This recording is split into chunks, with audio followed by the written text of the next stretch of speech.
Ugh, this 25th shadow of constriction. Constriction is a fear of fear itself, and what we're really afraid of is facing our own pain. I'm Molly, you're watching Mirror Readings, and we're talking about Gene Key 25, so let's get into it. It's got the shadow of constriction, the gift of acceptance, and the city of universal love. When repressed, constriction makes us willfully ignorant of our own pain. And when we're in this state, the great cosmic algorithm of life has to serve up some kind of crisis to make us face our pain. We can't access that city of universal love unless we can learn how to love everything, particularly our own wounding. And in a reactive state, constriction will make us cold.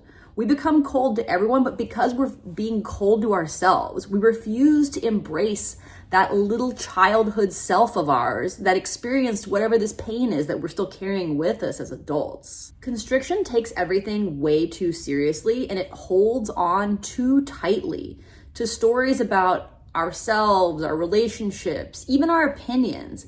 And in that gripping state, we can't make room for the gift of acceptance. Acceptance requires an on-ramp of lightheartedness, or at least a willingness to face that pain and know that we're going to let go of it just by being willing to be present with it. And the pain that we're talking about here, this is our deepest wound. If you go in your gene key chart to your core, that's where your Venus sequence and Pearl sequence meet. It's where your core wound becomes your core stability, which ultimately leads you into our vocation. You'll get some insight into how this might be playing out in your life. Go look at that shadow in that core, and go look at the line, which is how you're going to move from the shadow to the gift of that core wound. Richard Rudd describes unwinding as the opposite of constriction. It's as if the longer we go refusing to face our pain, the more tightly wound we become. And sitting with those feelings that we're trying to avoid is a way of slowly unwinding. The gift of acceptance is cultivated over time. It comes from slowly building up the courage to be able to sit with whatever that core wounding is. When we're able to accept our pain, we open up the floodgates for love to move through our energy field. That shadow of constriction, it's literally like limiting the amount of love we can feel and share in any given moment. And again, just working up the courage to be able to face our pain, face that core wounding just a little bit at a time, naturally brings us into this gift of acceptance, which is powered by optimism.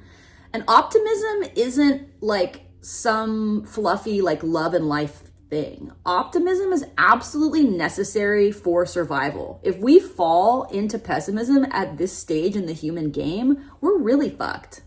As we come to trust and accept life and our pain a little bit at a time, so we undo all the blockages we've consciously or unconsciously thrown up that block love. We get out of victim consciousness as soon as we start accepting our pain.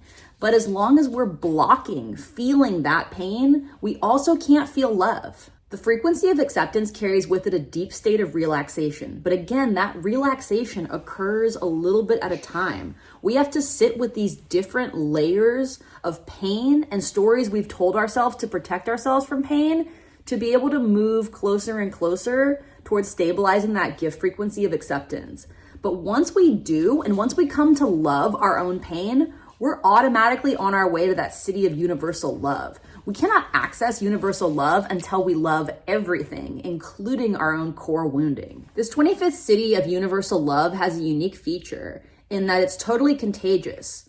Those who've established this Siddhic frequency have an almost otherworldly quality about them because they offer alleviation from constriction everywhere they go. They automatically transmit their own state of acceptance in a way that other people can't help but imitate, whether they're conscious of it or not. So this is one of those Siddhic frequencies that unlocks higher states of being for everyone that comes in contact with it. This city is actually an embodiment of our original state of consciousness, which is a sort of deep innocence and trust and love for experience that gives us a real fuck around and find out attitude in consciousness. But we can't get back to that state of universal love unless we accept the pain that comes along with just having an experience in form. If we just wanted to have an experience of love and light, we would have stayed in the higher realms, okay? We came to Earth to be in the drama, all right? We came here for the shit show. The gap between acceptance and universal love is very, very small.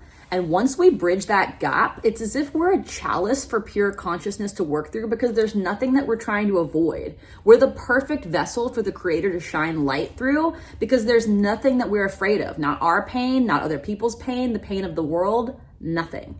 That's the frequency unconditional love needs to arise in the human experience. I'm Molly, you're watching Mirror Readings. Thank you so much for visiting my channel. If you'd like to get a Gene Keys reading from me, please visit my website, mirrorreadings.com, and subscribe to this channel to save 15% on all my offerings. Thank you for being here. We'll see you in my next video.